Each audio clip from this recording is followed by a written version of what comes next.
សួស្តីអ្នកទាំងអស់គ្នាថ្ងៃហ្នឹងadmin មកទៀតហើយសម្រាប់បងប្អូនដែលកំពុងតែស្វែងរកប្រភេទខ្សែដៃត្បូងថ្មធម្មជាតិដែលជួយកាត់ឆុងការពារឆុងលើករាសីសម្រាប់អ្នកធ្វើការក៏ admin មានលក់ដែរជាមួយនឹងអ្នករកស៊ីក៏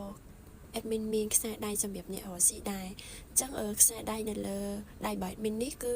ពាក់អត់រើសឆ្នាំទេសម្រាប់បងដែលគាត់ចង់ពាក់ទៅសុខសប្បាយ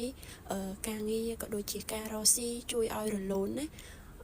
បងអាចមើលប្រភេទនេះបានពាក់ឡើងលើដៃគឺស្អាតខ្លាំងមែនទែនប្រភេទຂະຫນាតអីហ្នឹងគឺត្បូងថ្មធម្មជាតិសម្រាប់បងដែលជាវខ្សែដៃនេះទៅណានឹងបានទៅជាមួយនឹងយ័ន្តការពារនេះមួយដែរសម្រាប់យ័ន្តនេះដែរគឺបងអាចយកទៅដាក់ឲ្យសុខសប្បាយដាក់នៅក្នុងកាបូបលុយឬក៏តាមខាងក្រោយទូរស័ព្ទអីហ្នឹងដើម្បីនាំលាភសំណាងដល់បងប្អូនទាំងអស់គ្នាអញ្ចឹងសម្រាប់បងដែលដឹងថាខែឆ្នាំខ្លួនឯងពាក់ជាមួយនឹងប្រភេទខ្សែដៃបែបម៉េចពាក់ទៅឲ្យហេងឬក៏លើករាសីដល់ថ្ងៃខែឆ្នាំកំណើតរបស់ខ្លួនឯងបងអាចឆាតសួរ admin តាមរយៈ Telegram ដែល admin pin នៅខាងលើ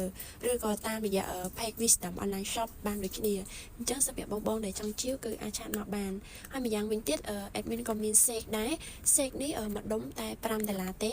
សម្រាប់បងដែលចង់បន្ថែមធម៌ពលខ្លួនឯងអាចដុតជាមួយនឹងសេកនេះបានសេកនេះអាចយកទៅប្រសិទ្ធិខ្សែដៃឬក៏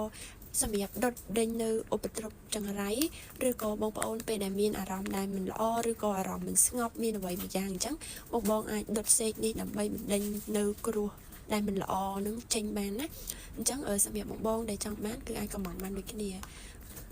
អរគុណច្រើនបងប្អូនអ្នកគ្នា